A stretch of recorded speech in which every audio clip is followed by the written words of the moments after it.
I hope that this will be not an incident similar to the one which transpired in 2015, kung saan may nadiskubre po tayong... And good morning to all the esteemed colleagues and our resource speakers. First of all, I just wish to make a very short manifestation on the issue earlier. This representation could not relate to the cherished and long-standing tradition because this is the first term of this representation. Nonetheless, I understand that by that tradition, we're supposed to extend parliamentary courtesy, and by which we're not supposed to raise questions on the budget of the OVP. However, Madam Chair, I wish to ask the committee if we will be always submitting to this tradition, what happens to the constitutional provision on public office is a public trust, and that we should always be accountable to the people.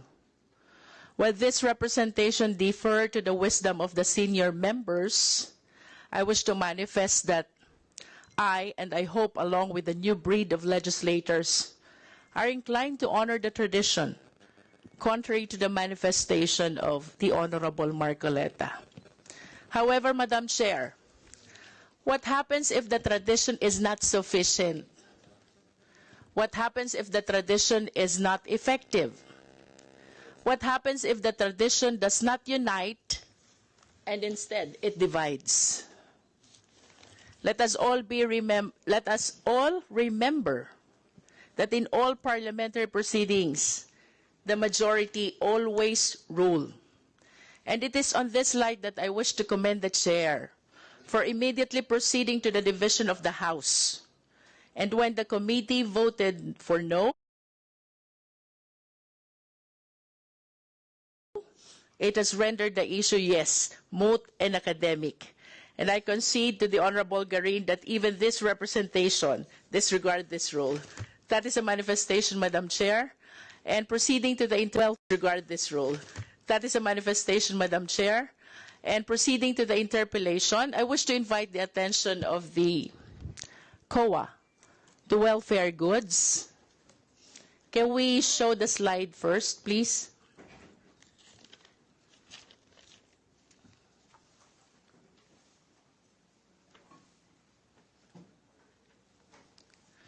There are three... Yes, while waiting for the slides. Indeed, yes, Madam Chair. Indeed, the highest form of tradition in the House is the will of the majority. Thank you, Madam Chair. Salamat. But that was very enlightening, Madam Chair. The exchange of arguments. And proceeding, Madam Chair, I wish to state for the record that in order to address three social problems, problem on malnutrition, problem on poverty, and even problem on calamity response, the OVP launched the distribution of welfare goods program, as well as the OVP Kalusugan food truck. I hope we can show the slide. We proceed to the second concern, the lapses in inventory management. We understand that the OVP likewise launched Kalusugan food truck. This is a 6-wheeler truck which serves as a mobile kitchen in response to calamities. However, Madam Chair, upon reading of the report of the COA, there are three significant observations. Can we please flash the third slide? 1, the food items are near expiry. 2, foods are not found in the storage. And 3, they are placed in unventilated storage. Madam Chair, I understand that this is not a huge amount. However, I wish to invite the attention of the committee that this is the same observation that we had in the budget of the Department of Education, Madam Chair. So I wish to ask I wish to raise the concern that ano po ba itong failure to account the distribution of welfare goods? Sana naman hindi.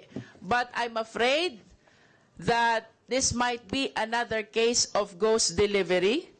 How do we know that this is not really a case of ghost delivery. Let us be reminded by the controversy hunting the pharmaceuticals. And let us be reminded as well by the provision on malversation under Article 217. Finally, Madam Chair, regarding the lapses in inventory management, I think it is more prudent that we leave Kalusugan Food Truck to the management and implementation of the DSWD, which is the agency specialized on catering community service. And with that observation, Madam Chair, I hope that this will be not an incident similar to the one which transpired in 2015, kung saan may nadiskubre po tayong ibinaon na 500 sacks of rice because they were not properly managed. These are observations, Madam Chair, which the attention of the COA and all the concerned agencies I really wish to call. Thank you, Madam Chair. Salamat. Madam Chair, Yes, please. I may clarify. The PAR is the post-activity report was that is the lacking documents. That's not. Yes, that for the record, it is the post-activity report, not the property acknowledgement receipt. And may we know the significance of the post-activity report? The post-activity report serve as the proof that there is an activity happened on the distribution. Well, it is my humble submission, Madam Chair, that it is as significant as proof of acknowledgement of receipt after all. Thank you, Madam Chair.